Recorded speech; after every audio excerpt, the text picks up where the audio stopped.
Hola, bona tarda. Us donem la benvinguda aquí a la inauguració de l'exposició Interior-Exteriors Inside-Outside de l'estudi Eileen Liebman Arquitectes, que a més personalment em fa molta il·lusió. Estic substituint el Manolo Ruiz Sánchez, del vocal de Cultura, i a mi em fa una especial il·lusió fer aquesta presentació per una anècdota que explicaré després. Comptem amb la presència, evidentment, del Fernando Villavecchia i l'Eileen Liebman, i després amb el Stephen Bates, que va treballar amb ells durant una època i que faran una xerrada entre els tres, recordant, suposo, bons temps i recordant també l'arquitectura que es va fer. Aquesta exposició s'emmarca dintre de l'espai Fonamentals, que és de la programació de cultura del COAC, que es mostren obres tècniques i col·leccions d'arquitectura, i dins de l'apartat d'obres ens trobaríem aquesta exposició.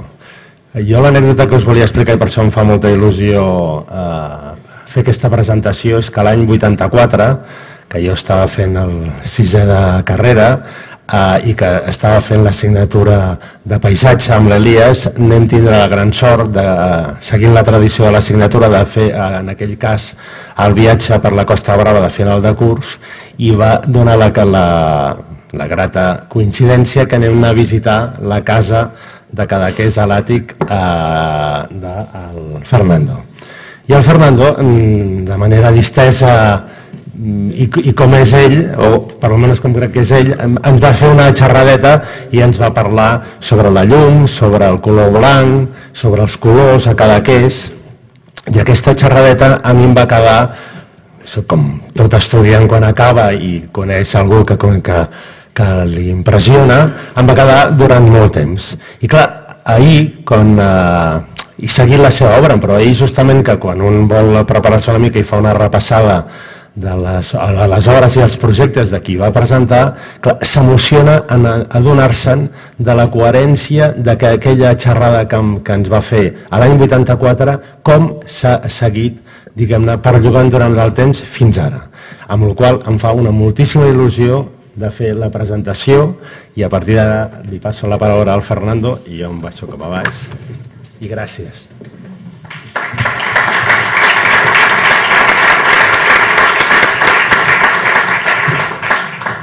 Bona nit a tothom. En primer lloc, agrair al Col·legi d'Arquitectes la invitació que ens van fer per preparar aquesta exposició i donar aquesta conferència, el seu degà, Lluís Comerón, i els vocals de la Junta Directiva, el Manuel Ruiz Sánchez, que va ser qui ens va parlar amb nosaltres, i l'Enric Mir, que ha explicat aquesta coincidència que jo no me'n recordava, però tan simpàtica. Gràcies. Bé, abans de començar m'agradaria explicar que la nostra intervenció tindrà 3 parts. Vam decidir de fer-ho d'aquesta manera.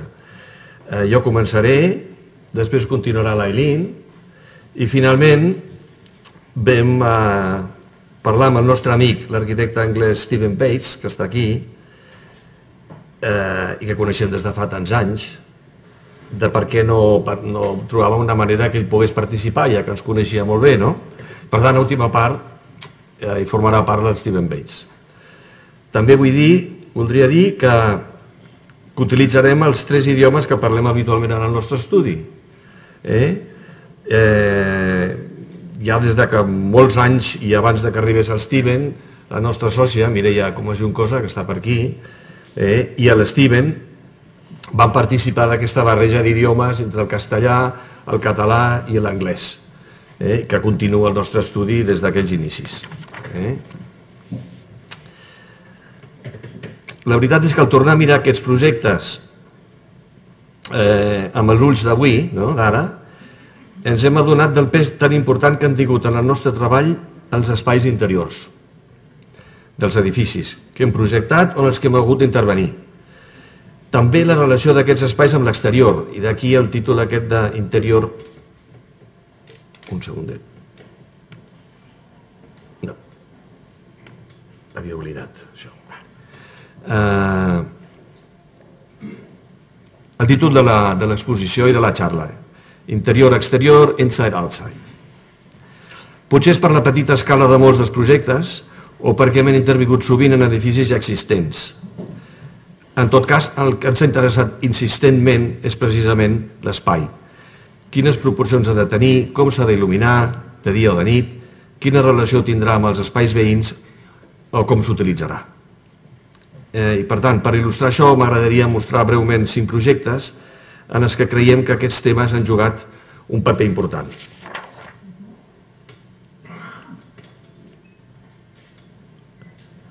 El primer projecte que no s'ha arribat a construir, malauradament, és la reforma d'una casa del segle XIX al carrer Major de Sitges.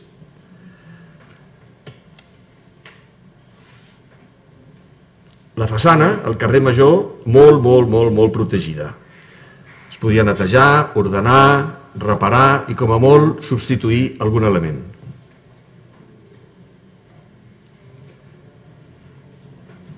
La maqueta que vam fer al començament de treballar, ja ens vam adonar que les possibilitats que tenia l'immens espai que hi havia darrere d'aquesta casa. També perquè hi havia un soterrani que no es veia des del carrer, evidentment. Una planta molt singular i que necessitaria molts ajustos per adaptar-se als requeriments del projecte.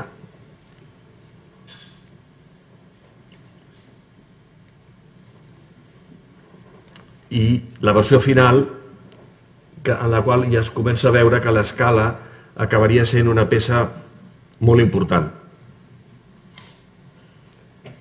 La secció ja mostra que a l'escala se li enganxen diverses coses, lluernaris, taules i inclusive una llar de foc.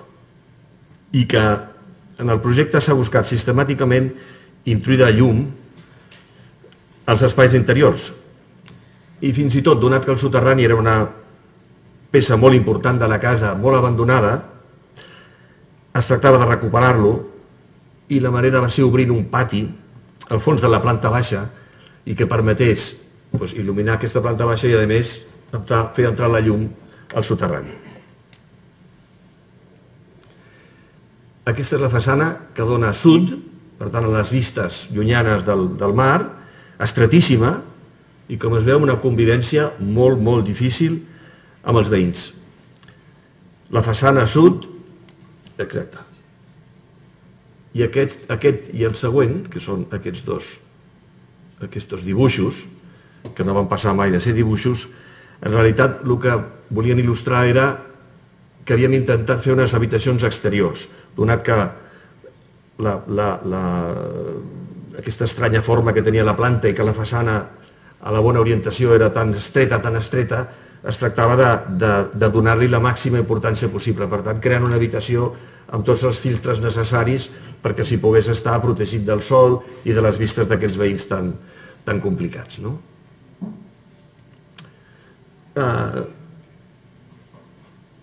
Resultava que una de les característiques d'aquest encàrrec era una esplèndida biblioteca de llibres molt antics de medicina. I això ens va permetre haver de dissenyar un espai molt singular, que és aquest, amb el rerefons del nou pati, i que és el que a través del qual s'il·luminaria el soterrani. Donat que això no es va construir, el que queden són els dibuixos que vam fer dels interiors, en els quals es comença, ja veiem que l'escala, com he dit abans, era una peça molt important, i al llarg del recorregut d'aquesta escala s'anaven construint una sèrie d'espais interrelacionats visualment i que feien que la presència de l'escala dintre de la casa aquesta tindria molta importància.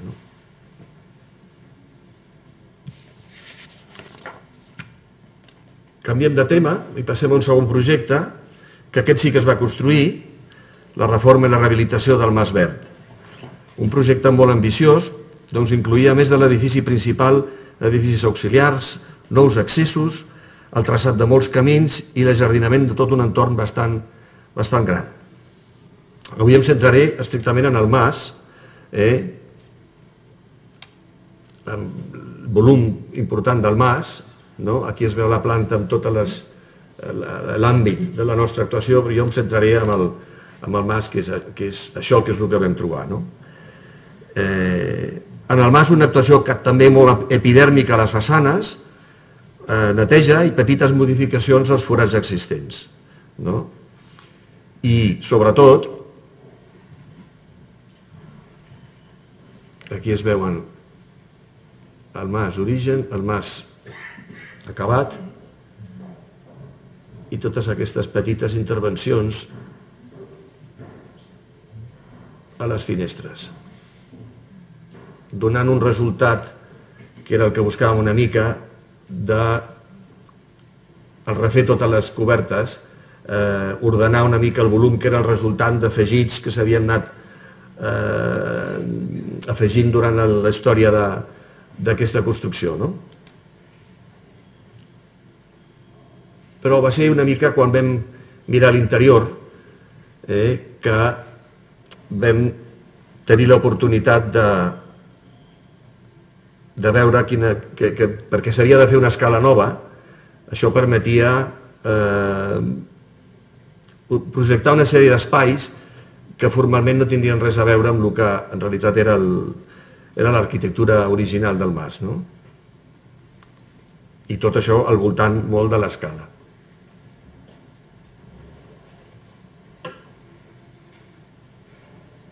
Acabant en la part superior, en la qual es veu a la paret lateral com cau la llum que il·luminava aquest espai que d'origen era un espai fosc sobre què hi havia una xemeneia. Un espai bastant abandonat, no tenia un paper molt important a la casa. En aquest zoom de l'escala es veu aquest lluernari que banya la paret aquesta gran on puja l'escala i després tota una idea de moldejar l'espai que rodejava aquesta escala amb els seus rasos de tal manera que la secció no fos corresponent amb l'exterior i permetent una sèrie de forats que lligaven peces que estaven al voltant d'aquesta escala. Tercer projecte, que aquest tot just comença a construir-se aquesta setmana, aquí a Barcelona.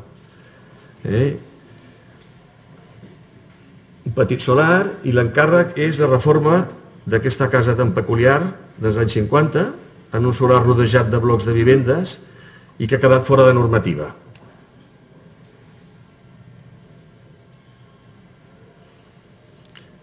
S'aprofita l'estret marge que tenim i afegim peces a on es pot. Una petita bow window a la façana principal, un àtic i finalment una galeria que dona al jardí. La planta, com es veu, és molt, molt estreta i el programa és bastant complet. Per tant, hi ha poc marge per moure's. En canvi, a les façanes sí que tenim més llibertat. Aquí no, la normativa sí que ens permetia fer-ho nostre, per dir. Són les dues façanes i la façana al jardí.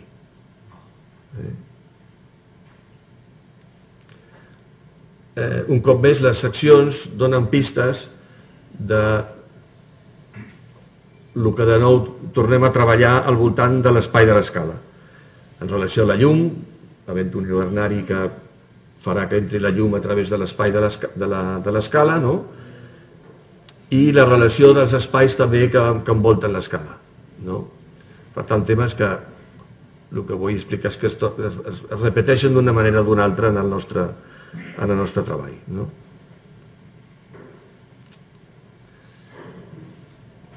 L'altra secció també que explica les relacions entre els diferents espais i els dibuixos, de moment dibuixos, perquè això no està construït, que ja ens fan, que ens permeten estudiar una mica aquests espais que resulten del que passa al voltant de l'escala. Aquí en aquest cas hi ha la part de la sala d'estar que també comunica visualment per la part superior amb l'escala.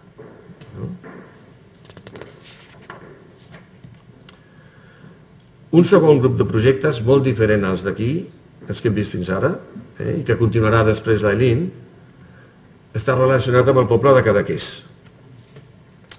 La meva vinculació amb Cadaqués es remunta a la meva infància i una de les primeres obres de Federico Correa i Alfonso Milà, La casa dels meus pares del 1955.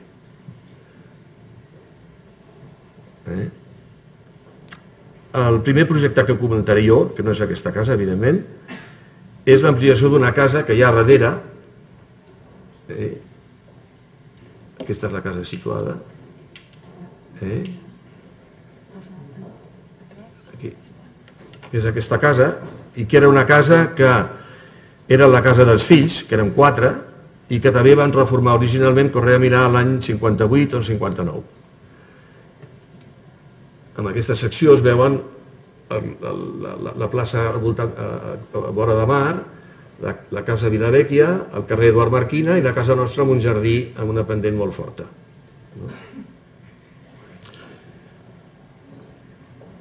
Al final dels anys 70 s'han de substituir les bigues de fusta de la coberta i abans de substituir-les s'averigua que es pot afegir una planta, tal com mostra la secció, per a crear un apartament independent. Els dibuixos del projecte, de la façana al carrer de la planta afegida no amaga les seves influències, però la reforma des del carrer no és gaire visible. De tota manera, a la planta, l'ingenu estudiant arquitecte assaja la fórmula del loft, col·locant al mig de la planta una caixa amb el bany i la cuina i deixant el reste lliure amb 2 habitacions obertes a cada banda de la caixa, que es veu aquesta axonomètrica i aquesta vista.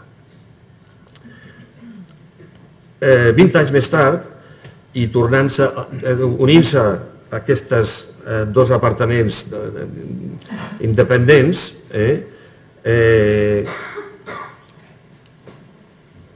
es renuncia al loft i es tanca el dormitori remodelant l'interior de la caixa. Es mantenen, però, els 2 espais filtre d'aquesta planta, el balcó al llarg de la façana principal i la terrassa i habitació exterior que mira el jardí que hem vist abans. És a dir, això es va mantenir. A les plantes inferiors, que es veuen a la secció, es reubiquen la cuina i el menjador i es reinventa l'espai exterior del jardí per crear una nova habitació.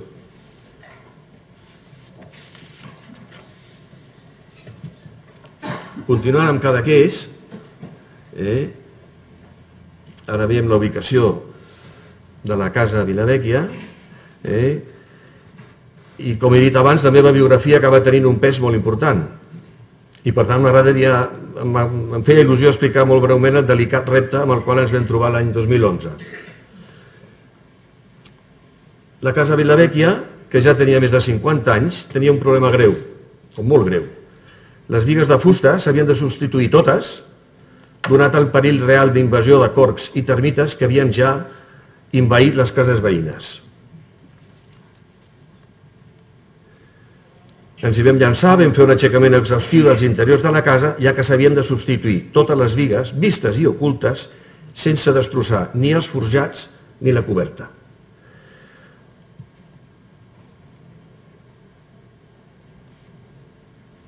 Afortunadament els forjats únicament van patir petits moviments i es va aconseguir fins i tot mantenir els paviments originals. A més, es va aprofitar per fer unes mínimes reformes a la sala d'estar i es va encarregar a Lourdes Jansana perquè repetís les mateixes fotos de Català Roca del 1955.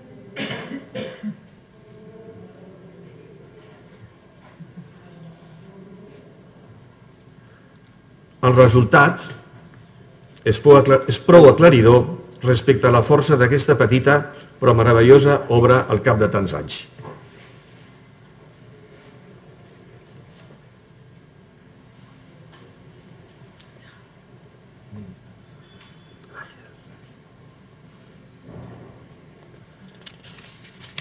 Per últim, una obra dels anys 90, al mateix carrer, curiosament al mateix carrer.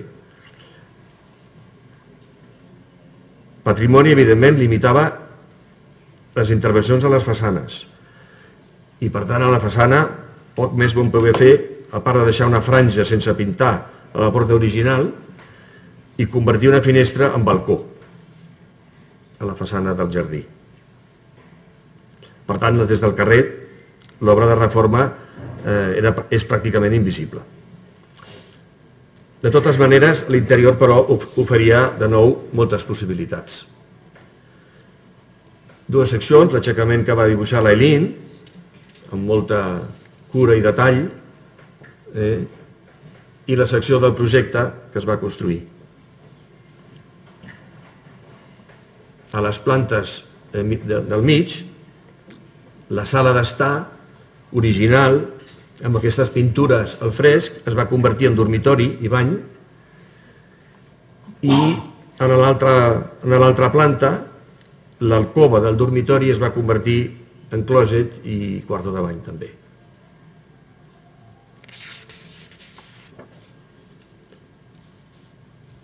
Finalment, de nou, l'escala, l'original que es va poder recuperar, i el nou lluernari que banya de llum tota aquesta escala blanca al llarg de tota l'alçada de la casa. Fins aquí la meva intervenció. Continuem a Cadaqués i a partir d'ara parlarà l'Eileen.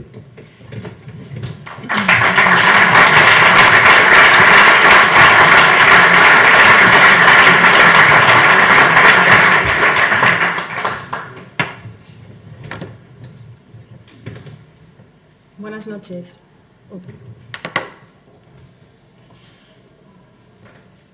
Pasamos a otro proyecto en la misma calle.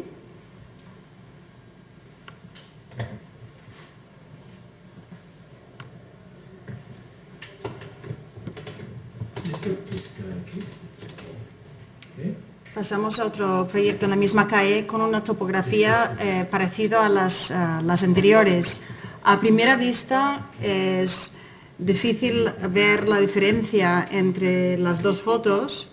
La fachada está protegida por el plan especial de Cadaqués, con lo cual nos limitamos a pocos cambios, a cambiar un bajante, a cambiar el color de una puerta y a quitar un zócalo de piedra. La fachada retranqueada de la última planta apenas se aguantaba de pie. Aquí teníamos unos squatters que lo bautizaron la choza. Los dibujos de la fachada muestran lo poco perceptibles que son los cambios. Había que quitar lo superfluo, sobre todo subrayar lo más noble, las bóvedas en planta baja y los muros de piedra seca en el jardín.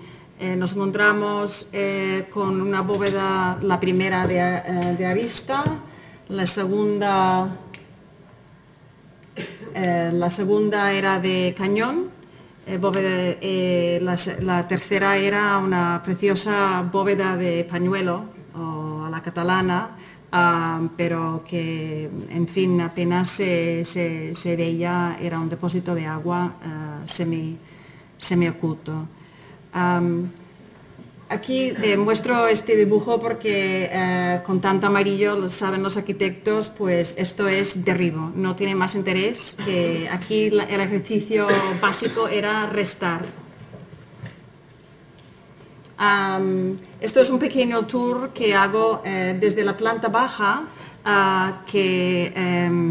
sin entrar en temas de fenomenología bachelardiano, me interesa mucho en estas casas la diferencia que hay entre lo que podían ser las plantas bajas y la progresión que se hace a lo largo de la casa hasta llegar a unos espacios que no por nada se llaman loft, de lofty, de aire y de luz.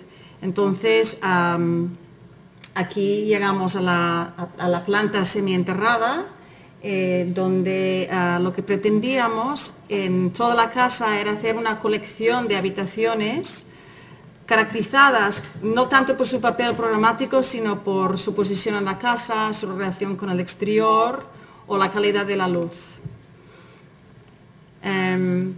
Aquí vemos una maqueta que hicimos porque nos interesaba especialmente esta secuencia de espacios a lo largo de una escalera que iba a ser para nosotros la cinta que unía unos espacios bastante, en principio, sencillos, pero desde la planta baja, subiendo por la primera, la segunda, la cubierta hasta el jardín, que está a 10 metros de la calle inferior, lo que queríamos era aprovechar precisamente los accidentes de los muros existentes mediante pequeños ajustes en planta. ¿Qué hacemos? Pues mejoramos un pequeño patinejo que vemos aquí. Colocamos unas ventanas que permitirán una doble iluminación en las habitaciones y la ventilación cruzada. Modificamos su geometría en la planta alta para captar la luz de mediodía y moldear el espacio. También responden a esta nueva geometría una serie de pliegues en el falso techo que veríamos aquí. Esto sería al final de, bueno, en Cadaqués hoy en día en el casco antiguo no se permiten lucernarios y entonces decidimos hacer una especie de monitor de luz a mediodía que de hecho lo que hace en esta planta es funcionar un poco como reloj de sol a lo largo del año.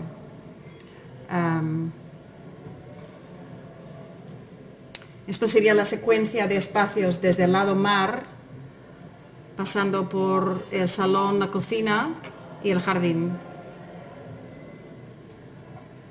Una vez más, reconocemos que la escalera juega un papel muy importante en el espacio interior y entonces en el segundo tramo de la escalera hemos decidido con un nuevo forjado, porque no se nos aguantaba el forjado que había, introducir también un pliegue en el mismo forjado de hormigón, bueno, en este caso losa de hormigón, que se ve un poco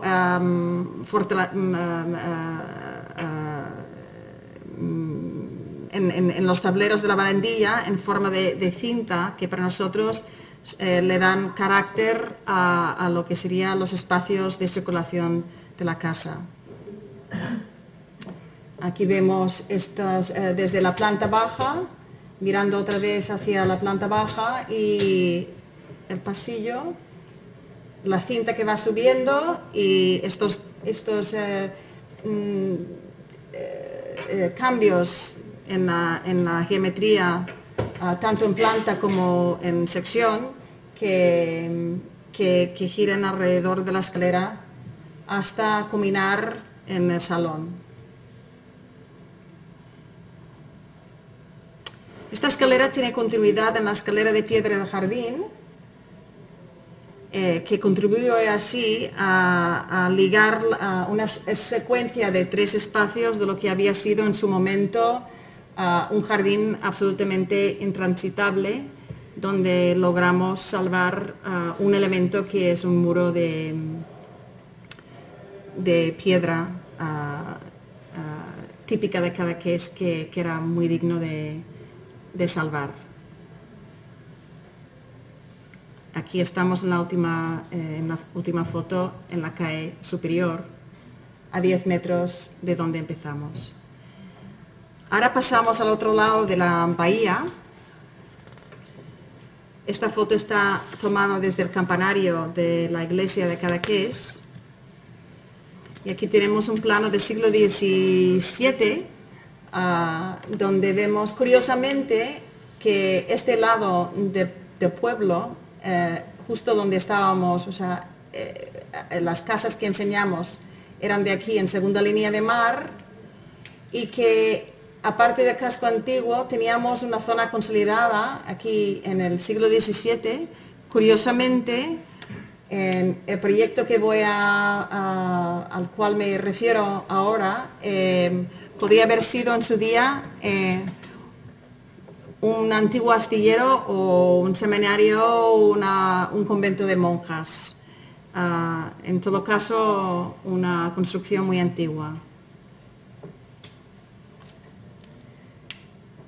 La casa la casa de carrer volta sería aquí detrás, y aquí vemos en esta foto del año 89, durante la estancia de Steven con nuestro estudio. Aquí estamos sentados los tres a menos de 10 metros de donde se construía 20 años más tarde su casa. Unos años después, Steven cuando volvió a Londres, a cabo de unos años, fundó un despacho de arquitectura con Jonathan Surgison Bates, que muchos de vosotros conocéis. La casa del Carrer Voltas fue una colaboración de ambos estudios, donde el peso del diseño recayó, por supuesto, en el estudio de Surgison Bates.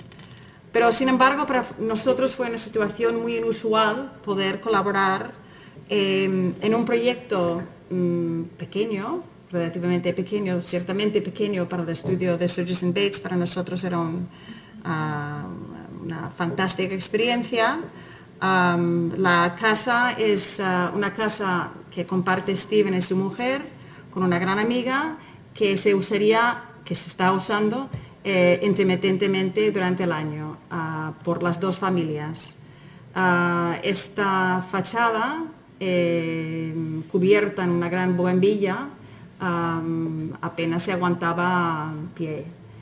El descubrimiento fue que había un celler, un sótano, una bóveda de cañón fantástica, muy antigua, al cual se accedía por una pequeña trampilla. El dueño no le daba ninguna importancia y allí guardaba, sillas y botellas antiguas. Esta bóveda antiguamente se comunicaba a través de unas puertas tapiadas con el mar. En esta foto y un cuadro pintado en el año 1910 se aprecia lo poco que había variado su configuración en 100 años.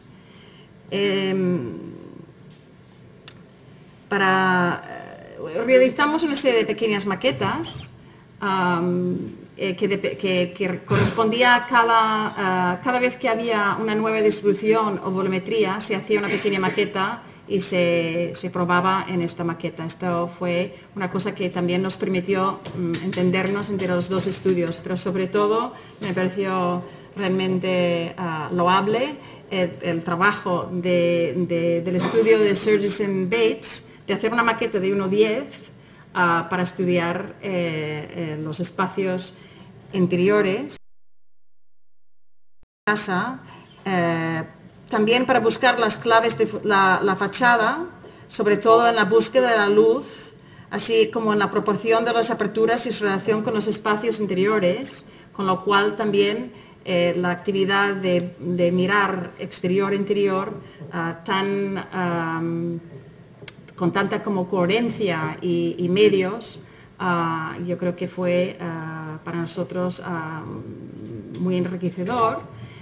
Claro, esta fachada es una fachada muy libre, donde una de las cosas que descubre Steven muy al principio es al hacer una sola cubierta y a tener una fachada franqueada, esto aminora la presencia de la fachada en la calle. Aparte que a ser también de fachada noreste, las ventanas se ven mucho más grandes de lo que sería en otros casos, las típicas casas de cos. Aquí vemos la nueva buhardilla, la textura de mampostería y sobre todo las ventanas en el interior de la casa con las jambas abiertas hacia afuera, dando la sensación de peso y de profundidad. Las plantas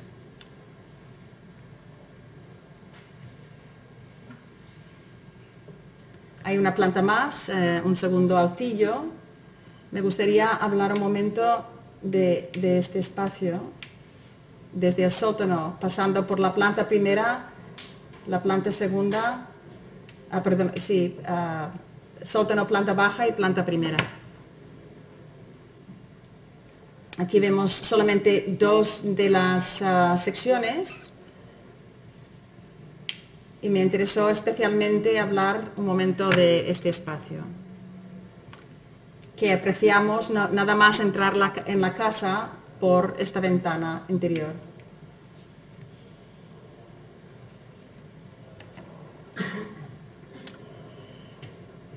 Esta sección muestra una de las partes más singulares del proyecto, un espacio a doble altura en el sótano, debajo de un patio exterior en planta primera. Se concibió como habitación exterior el patio. En su pavimento se abrió un óculo, un cuadrado girado a 45 grados, un simple cristal embebido entre las losas de piedra, que da a este espacio inferior que vemos aquí una luminosidad muy especial que, combinada con otra fuente de luz, un nuevo patio de ventilación, nos da este nuevo resultado de un espacio muy tranquilo que puede servir de oficina doméstica, de refugio, de dormitorio, de un cuarto extra. Al contener huecos y ventanas que lo comunican con la planta baja y al ser un espacio prácticamente desnudo, se puede interpretar como un espacio interior o un espacio exterior. Y el patio permite dotar de iluminación cenital, de ventilación y de vistas a la cocina, uno de los altillos y a través de una ventana alta al salón.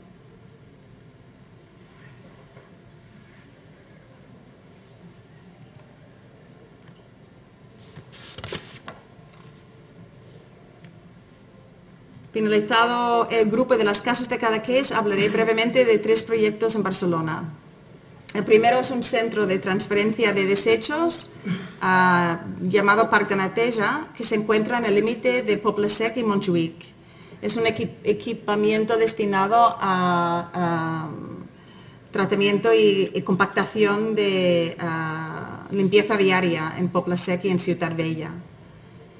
El ayuntamiento nos pidió esconder los 4.300 metros del edificio, encima del cual se iba a proyectar un parque, un jardín, de manera que no ofrecía hacia el exterior una imagen de edificio. O sea, nos pidieron que no se notara que aquí se cobijaba 4.300 metros de programa.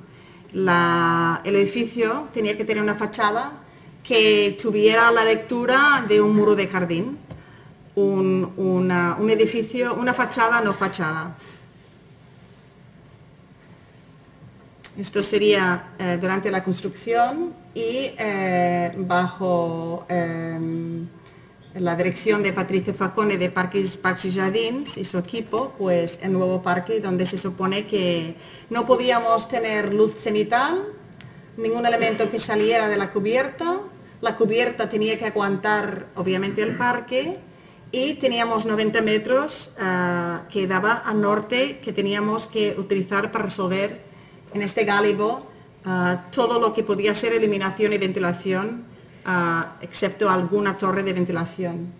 Y aquí decidimos estirar a lo largo, al máximo que pudimos de la fachada, lo que iban a ser las oficinas y las dependencias del personal del centro.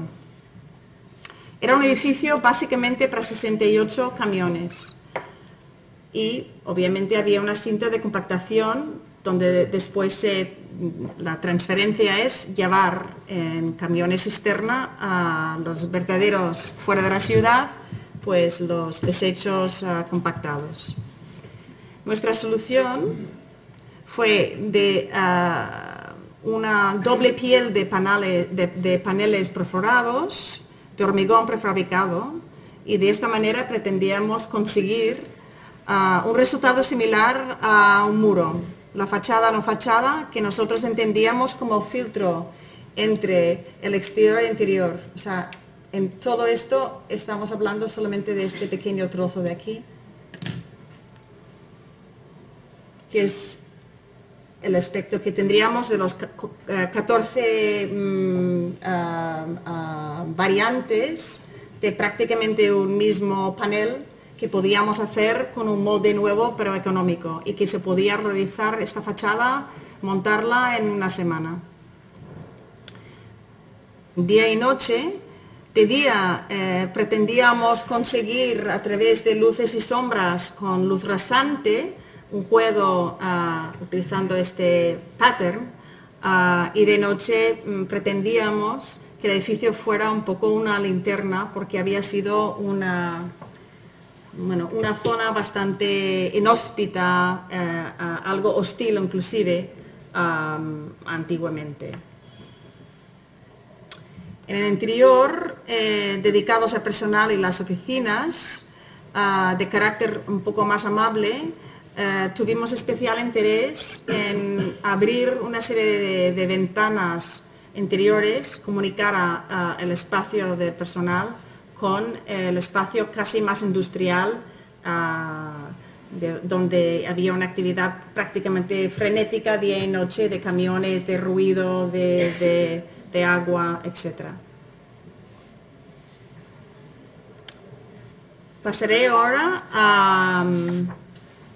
al ensanche, donde hablaré de dos últimos proyectos brevemente. El primero en la diagonal,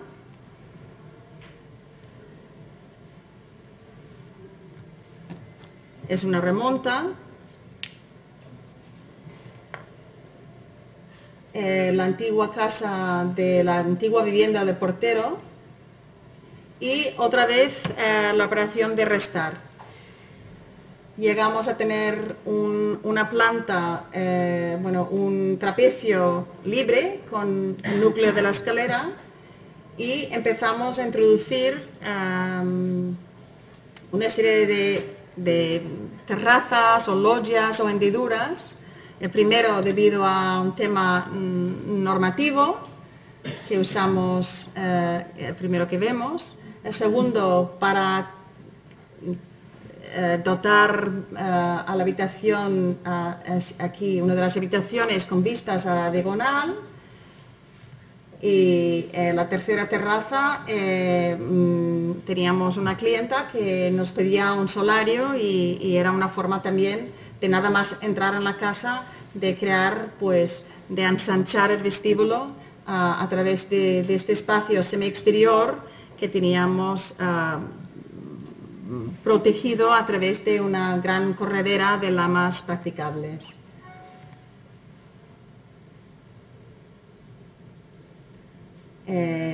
Aquí muestro una serie de situaciones en las cuales hemos recurrido a este tipo de terrazas hendidas dentro de las fachadas. No son balcones, podemos llamarles semilogias, a veces son duchas, a veces son para las vistas, ventilación cruzada. Y por último, queríamos en esta remonta no hacer una remonta mimética, a separarnos de la fachada diagonal. Pudimos cambiar, no sé si radicalmente, pero bastante, la lectura de lo que hicimos encima de la cubierta. Optamos por hacer una gran mansarda de construcción ligera, de zinc en este caso, y encima reformular, moldear la cubierta con una cierta altura que incluía la maquinaria del ascensor, y con esa excusa pudimos también crear un gran lucernario en un espacio central en la planta de la propia vivienda. Y por último, un chaflán,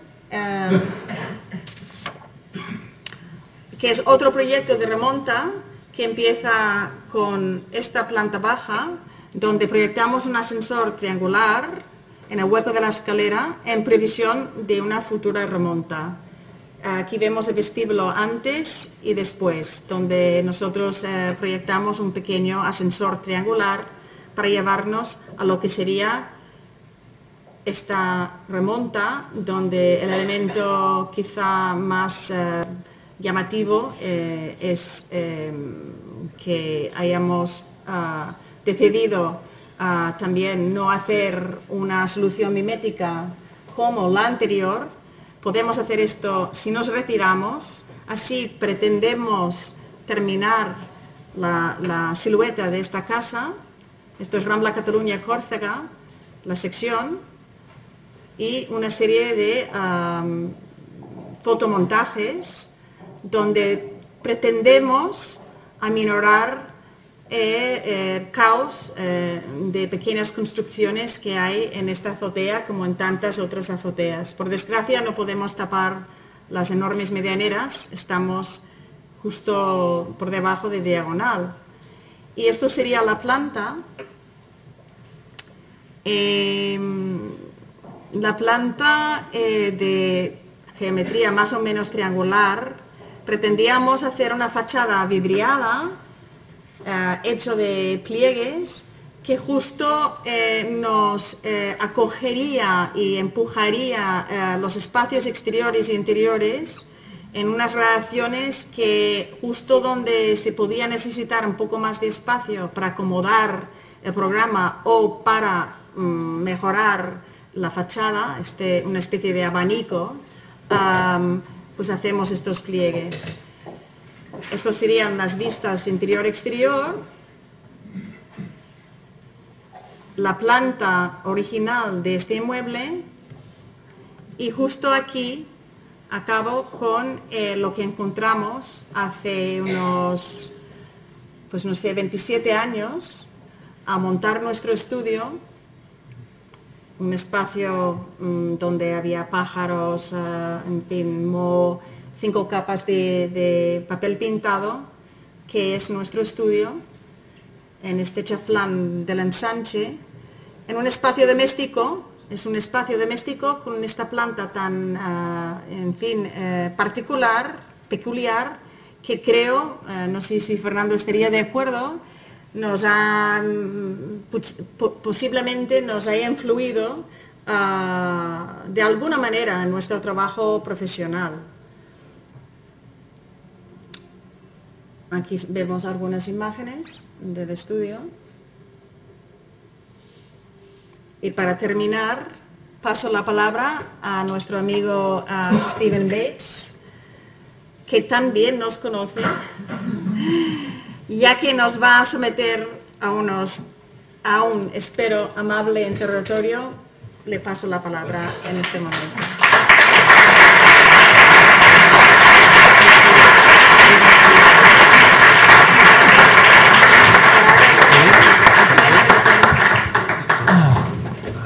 Gracias, Fernando y Eileen. Y buenas tardes. Ahora hablamos inglés. Sí, 3 idiomas es muy bien, ¿no? It's fantastic to be here and to talk about your work when you're looking at me. Hi there. I wanted to, in a way, kind of raise a few issues that go beyond the kind of cataloguing and description of work, because I guess that most of us are architects here, and can you hear me? Yes. Yeah. Most of us are architects, and it's like a hard thing that we do, and it takes a lot of effort and time to develop work. And I think when you present some of the catalogue you have here, it's fantastically interesting, but I also think there are themes that underlie the work. And there are a lot of people looking nervous. Am I not speaking? They're trying to get some light on you because we can't see your face. You don't need to see my face. I was told to sit like, oh, how's that? There's a...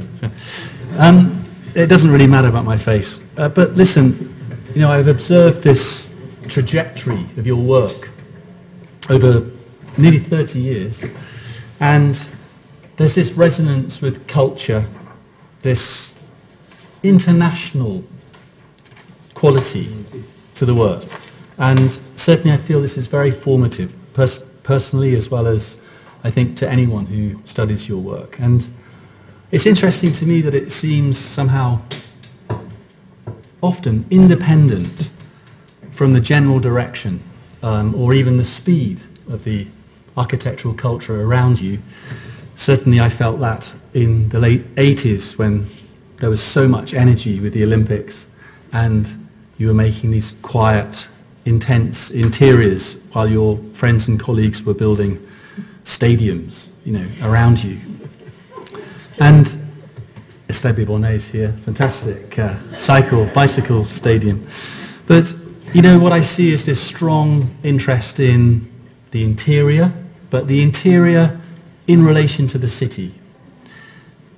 I think I see this strong interest in repair and ultimately in dwelling. And then, of course, you know, that's what we're mainly doing in our work as architects, trying to work out how to dwell in a comfortable, changing to one's character kind of a way.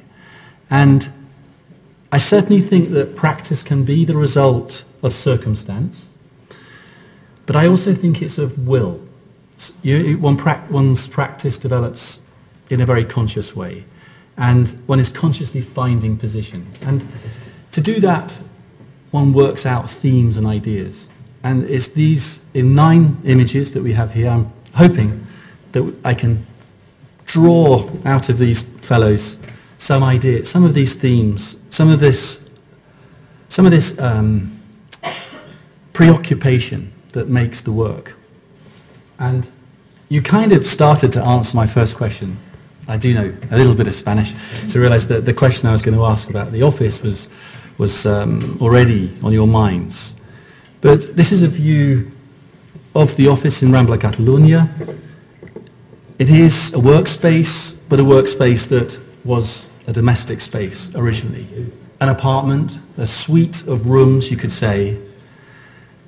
And maybe, Fernando, you could just speak a little bit here about how that environment, that idea of working in a reworked domestic space, a set of rooms, has influenced the way that you work as a practice. I think it's true what you say. I mean, Eileen has already mentioned it, that probably unintentionally, but it is true that because we started in this place and we've stayed there for so many years, we've expanded a little bit, but it's always been the same environment, that this could have unintentionally or subconsciously moved over to our work. It is true that it's an extremely domestic space, and that can't be denied, you know. So I think you're right. I mean, but the funny thing is, it's not. One is not very conscious about it. It is true that it is an unusual working space. Mm-hmm. When I go to other people's studios, you know, I do find sometimes I'm a little bit envious.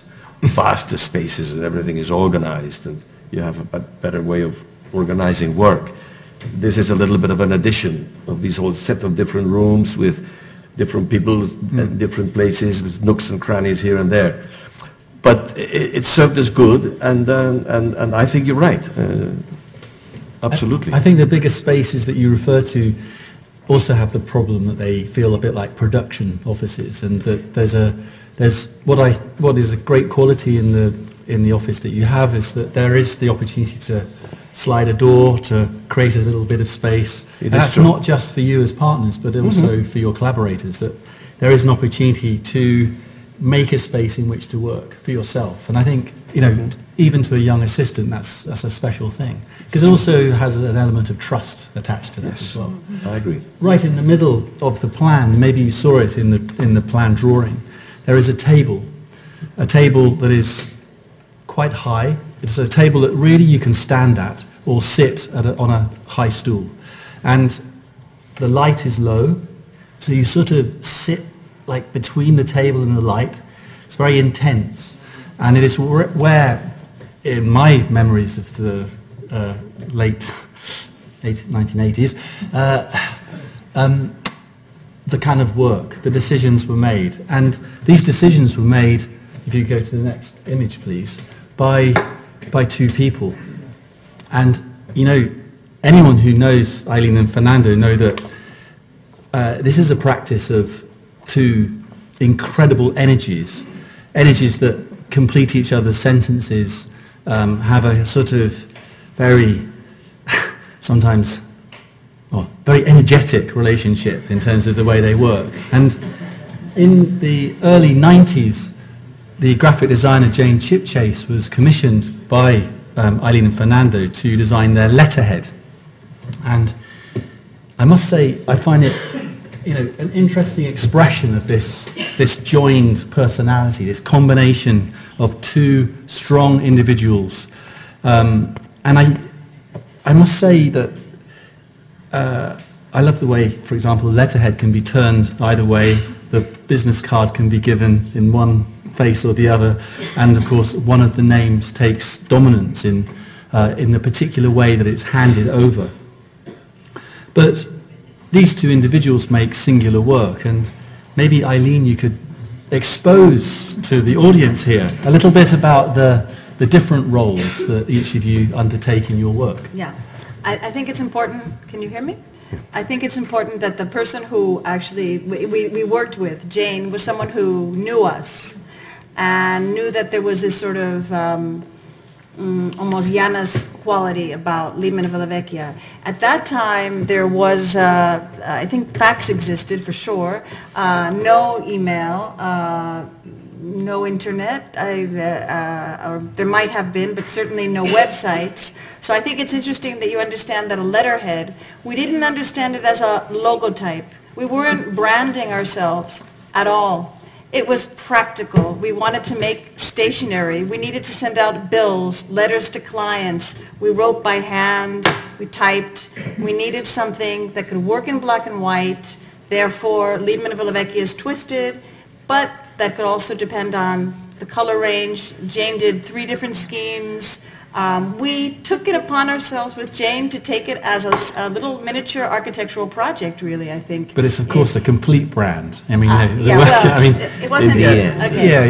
Yeah. A letterhead is a membrete. It's not a logotype, but yes. Finally, though, we have these 2 foreign names. Well, I am foreign, obviously. Fernando's got a foreign name. We like the color schemes, actually, that we like to work with. Jane must have known are these sort of non-colors. This is khaki and gray. It was a whole series of different ways of creating kind of contrast and equality at the same time. And I remember the other schemes very well. There was one beautiful scheme in which Jane somehow interpreted a very long shelf that we had with detritus in the studio, and she kind of interpreted that in graphics. Many different Pantone colors used. But finally, the idea was that it wouldn't be something that we would tire of. And we thought we wouldn't tire of it, and I guess we have That's it. That's a good sign. Here it is. We can also incorporate Mireia como Juncosa. We can incorporate other names in the smaller text on the side without somehow, I don't know, ruining the initial effect that I think Jane was after. Yeah. Maybe you could go to the next slide. As we've seen in the lecture, Eileen and Fernando are sort of rebuilding Cadaqués one by one, street by street. I can imagine in 5 years that site plan, you know, a few more black shapes. But it's clearly a significant place in your work, in your experience, indeed in your family, your family's life. And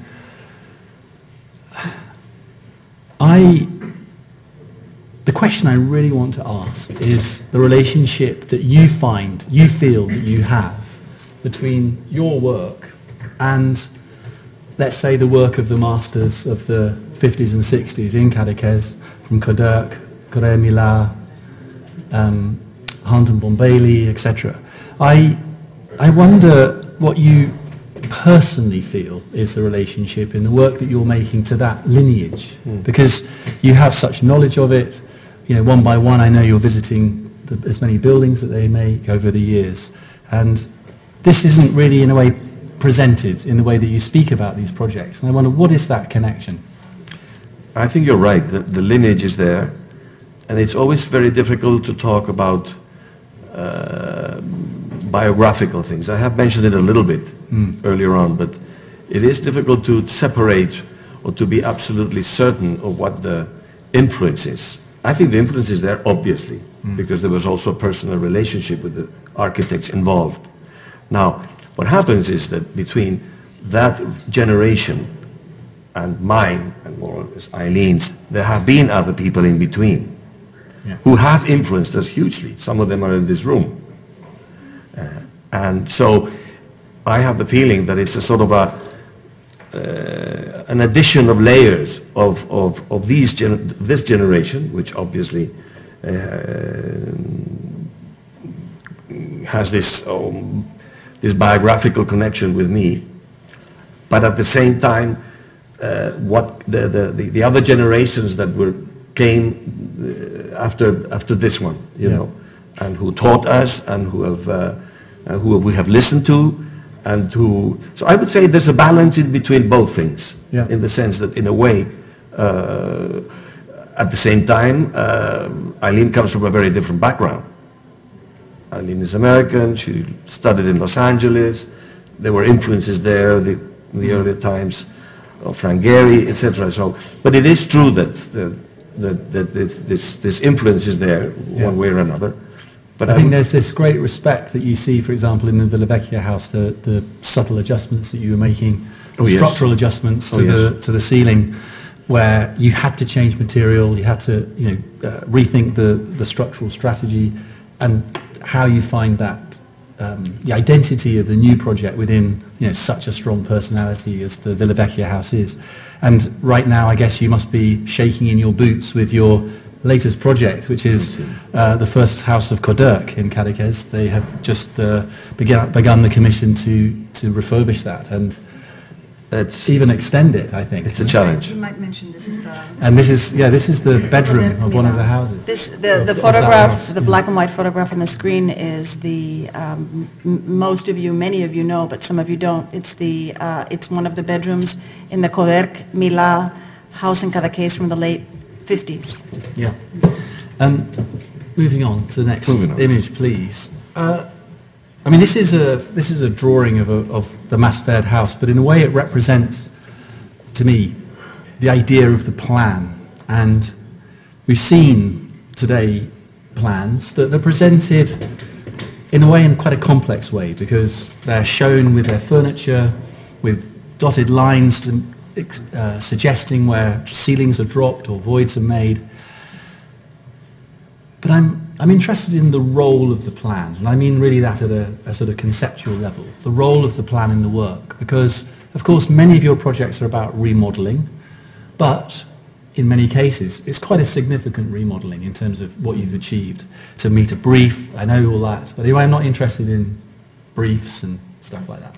I'm interested in what strategies you maybe come back to again and again to develop your plan. What is the relationship between use and atmosphere? Are there ideas about halls or satellite spaces, or are there some consistencies you could identify in the body of work? I mean, generally. Or is that too difficult?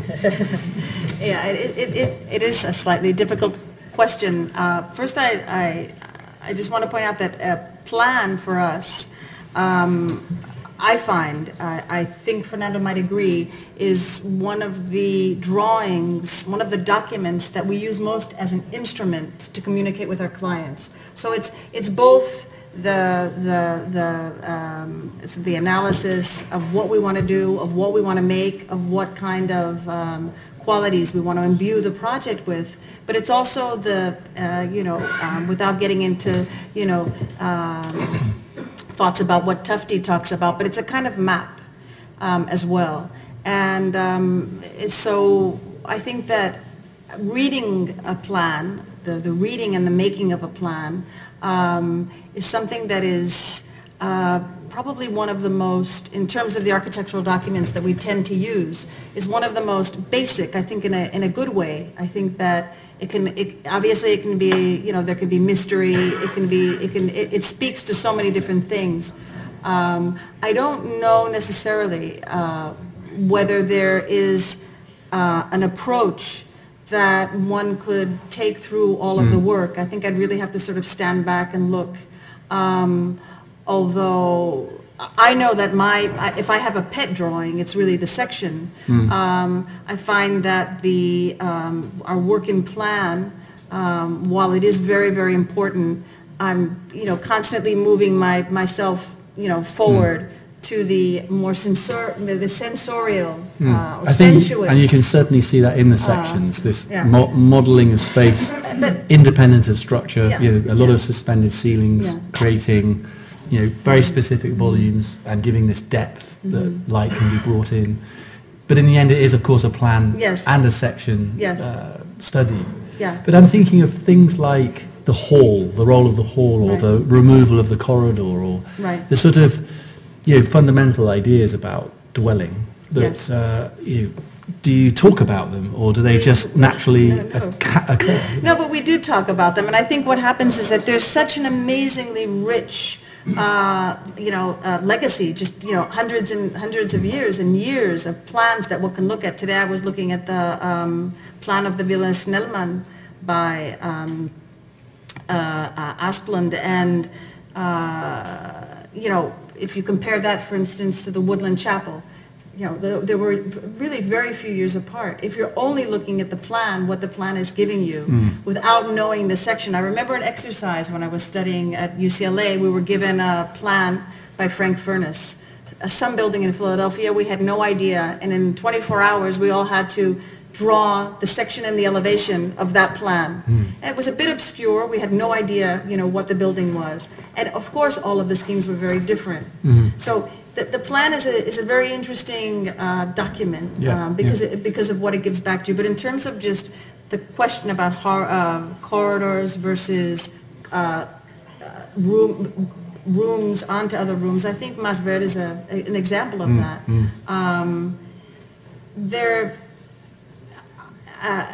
There has been a certain interest in actually trying to address those questions.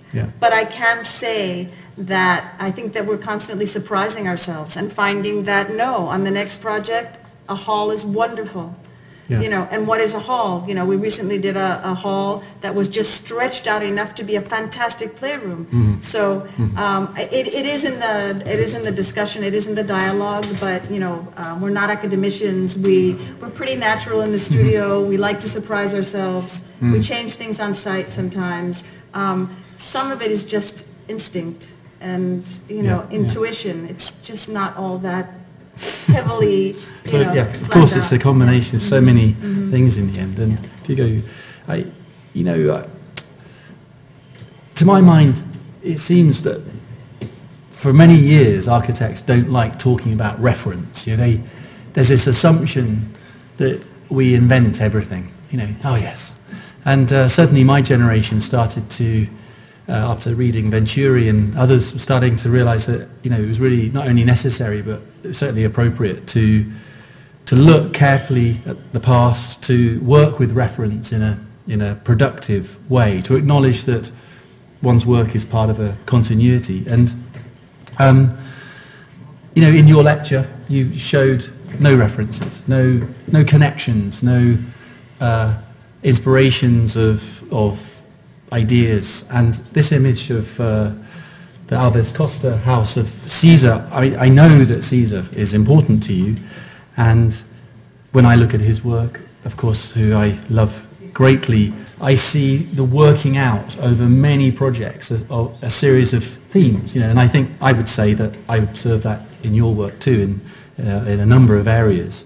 But Fernando, maybe you could reveal to us a little bit whether reference is important. I mean, when you're huddled around that central table, are you pulling books out and referring to things and talking about experiences, not necessarily great architectural projects, but things that become reference and useful to you?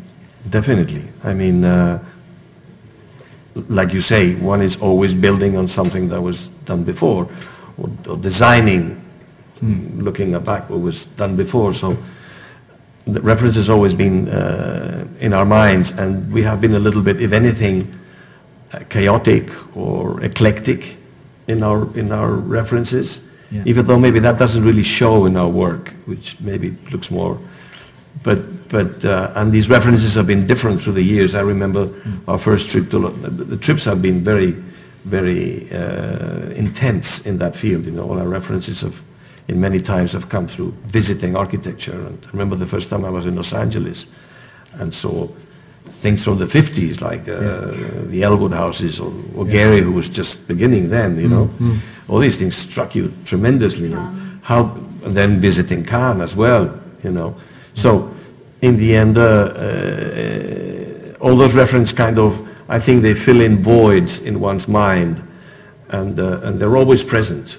But do you use reference with your clients, for example, when you're explaining ideas? We have used them. Yes.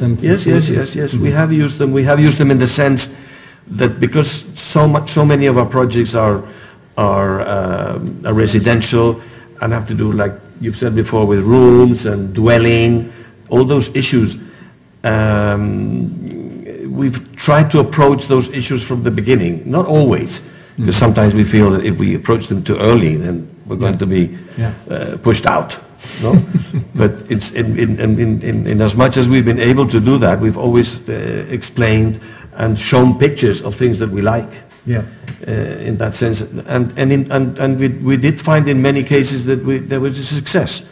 I think the clients appreciated it and were interested in what we were trying to propose. So references are there. But like I'm telling you, in the end, after a few years, they're kind of floating in one's mind, and they're not so obvious, and they are changing. We do look things now that we didn't look at maybe 20 years ago, but we still look at things that we did look then, And so what are you looking at now? What are we looking at now? Oh God, that's a difficult question. That's an unfair question. Let me, in a way, develop this a little bit more into two details. If you could go to the next slide. One such detail is an approach to colour. Colour within the history of architecture is an incredibly important aspect, and from the polychromy of the 19th century, a sort of spare, more abstract use of colour one can observe through the work of modernism. And in my view of your work, colour is essential and very important, and yet very subdued. That you could say the sort of loud expression of the ceiling of the main living room in the Villavecchia house, which sort of it makes a powerful statement about the room and its relationship to the street below it, is not the same as the image that you can see on the screen, which is this subtle layering of colour with the house behind the Villavecchia house, your house indeed.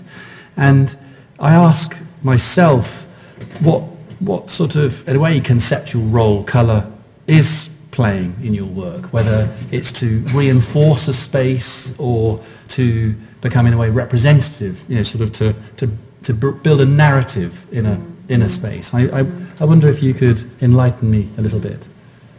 Well, our use of color is, I hope one day to do something a bit subversive with color. It's not subversive at all. It's actually fairly tame, although I must say that we can, not fight, but we can argue over how much ochre needs to be in that off-white, just like most of the architects sitting in the room, looking for the right hue, the right tone. But, you know, I think that obviously living where we're living and working where we're working, the light, the quality of light, you know, obviously this is not a Georgian door against a wonderful, you know, brick facade with that fantastic, almost hazy light that you'd find in Dublin and in London. So, you know, this has to do very much with that. And yeah, some of it is representative. This fantastic, you know, dark black, green color against something that is definitely not the case, which nowadays would not be allowed according to the, you know, plan especial.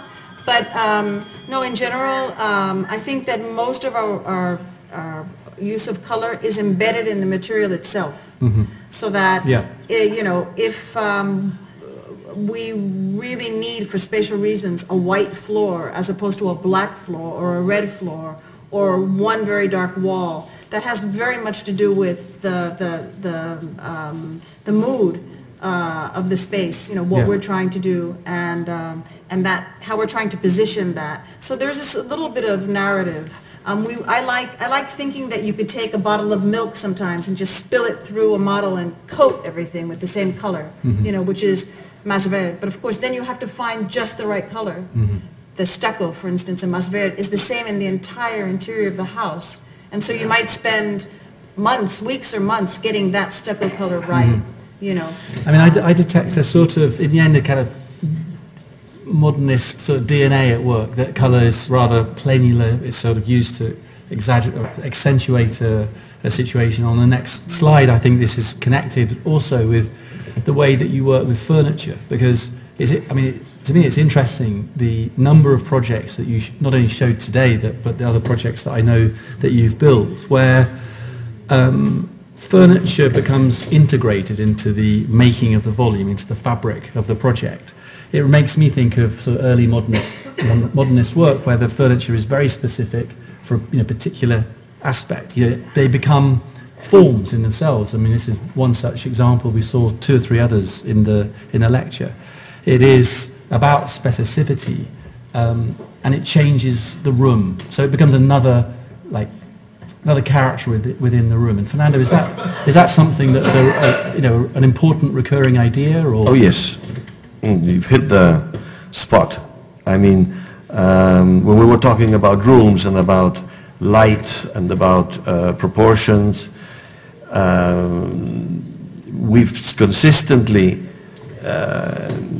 tried to convince clients and that the importance of how would one say, of building rooms but with something else than the walls, and in many cases there is a necessity. Sometimes we even push it forward and even further than the necessity. So it is true that we have tried once and twice and 3 times to implement furniture, because it has helped us imagine the spaces. I think it's even helpful. Of course, you can have 2 different situations. The other one is where you just leave a blank space and whatever happens, happens, no? But in many fortunate cases, we have found ourselves in being able to help solve certain things, whether it might be the furniture that you need around the bed, or whether it means that there's a need to pile up books and organize books or papers.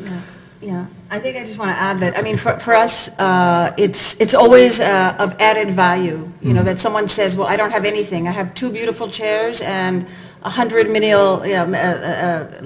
linear meters of books. And we say, okay, 100 meters of books. That for us is part of the program. Or, you know, we've worked for people who have wonderful art collections, and so we'll go and do an inventory of those collections and do small architectural scale drawings of the, you know, chandeliers, of the fans, of the paintings, of whatever. I mean, it's really overkill. It is overkill. But you'd be surprised how much information you get back once that becomes part of the, almost as if it were another member of the family, you know. So yeah. So I just observe this tendency to work with the linings of the space, so the walls almost morph into furniture, as opposed to the making of a piece, installing it, and the space working around it. There's much more a tendency to work with push A and begin to sort of change the volume itself. But and just moving and changing scales to the last two slides here before we go to drink a wonderful glass of wine, I hope. This is an image of a competition entry for a civic centre in Vinque. And I've known you a very long time. We've talked a lot about competitions. My own practice is in a way built upon making competitions. And I've always wondered what your relationship is with the competition system. We know, if you're outside Catalonia, you know that it's quite closed in Catalonia from outsiders. And I do sense this, insider-outsider kind of relationship to your city that you have. But I wonder, what is the interest in public work? Is that something that could be a direction in the future, or in a way has that been and gone? And what is this? Is it just when the phone rings, or is this a sort of is there a more conscious strategy? Could there be to develop more public work? Well, you would think that it's come and gone, given our age, but luckily we have a 30-something-year-old, a 20-something-year-old, and a 40-something-year-old in the studio. It's a very, very, very small studio. And when we started, we actually did have work, real clients, paying clients. They kept us busy, and then the next thing you know, it's the pre-Olympics, and the next thing you know, there's a flurry of activity, and fantastic architects, many of them are friends, doing fantastic, wonderful commissions. Next thing you know, it's a recession. So in this period of time, we're doing very few competitions, but some very, very engaging, enriching competitions. And then after the slump, funny enough, I began to work in the movies and art direction. Fernando in the early years was working on Arquitecturas bis, then he began to teach, and I don't think we were the super architects who could manage somehow, I think, with a very small staff, competitions, teaching, children, working in the movies, whatever. And in a way, perhaps if you knew now what you knew then, because in 27 years we've only done about 12 competitions. That said, some of the work we've enjoyed the most has been the competitions, because of course it was a fantastic personal exercise for us and fantastic for the people in the studio, but also because it actually brought we cultivated, you send some seeds out there and they grow or don't. Well, most people do 10 competitions, they might win one, and there's a lot of talent out there. Because I asked because there's a big shift, there would be a big shift from domestic, very specific projects to public work. And I do find that the refuse building is a very important, in a way, view of how you would approach a different kind of a non-dwelling situation, in terms of the approach to detail, the sense that just everything is bigger, and of course it has a much more civic or urban impact. No, we would obviously, we'd be crazy, not to be interested. How we go about doing that is another story altogether. But I just do want to mention that changing scale, working on different types of programs, different typologies, may or may not have to come from the public sector. Obviously, it could come from the private sector, because who wouldn't want to do a factory, an old age, here they're called the Centro de la Tercera Edad, a restaurant, an educational building, but with a public developer. So I think really more than public or private, I think for us it has to do with really being able to explore certain things that we've been able to admire and look at and visit, but really personally not be able to develop in our own work. And I think we really obviously would benefit from that challenge. But in the meantime, we're just trying to keep our clients We got the happy. strategy wrong, Stephen.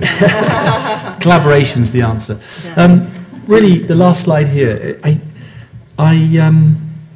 really what one can see is this in your wonderful work. The sensitivity of working with place and the atmosphere of place is really exemplary, and I see this tendency to resist nostalgia, or being nostalgic, and yet finding great resonance between the old, the new, the existing. And this image of the entrance of one of the apartment entrances in Tibidabo, I see this very subtle and yet quite explicit addition, the way the mirror is placed, the treatment of the floor. And what I see is this engagement with a culture of where you come from, the culture of living. And I don't know really, to be honest, I don't really have a question here. I have really a statement that, to me, it is the bedrock of the work that I think you make, and it's certainly been a significant influence on the making of myself as an architect, observing your working and working with you, of course. It is about finding civitas, is it not? Absolutely. And in the same way that you were saying earlier about us having done so few competitions, but we have worked with old buildings many, many, many times. It could be just that the fact that we've had to deal with those situations have had us to be sensitive to what the architecture in the past meant and how we should treat it with respect, and yet not sentimentally or timidly. Maybe the sort of like a equilibrium between these two. I mean, there's so many examples, and you were asking about references earlier. So many examples of architects, especially in Italy, who were able to deal precisely with what you're saying, you know, and they coincide with a generation that we talked about earlier, and that I know that is of a great interest to you, and that tends to be brushed away in this intense. Ultimately to be about civilized life, and about comfort, about the sort of everyday sort of enhancing of one's experience, and I think you've become quite masterly at that work, and I thank you, for these small insights, and thank you for listening in English, those of you who can appreciate that. And to me, it's a good moment to see the exhibition, a really wonderful handling of a very difficult space to exhibit one's work. But thank you for sharing these thoughts with all of us, and for a wonderful lecture. Thank you very much, Stephen.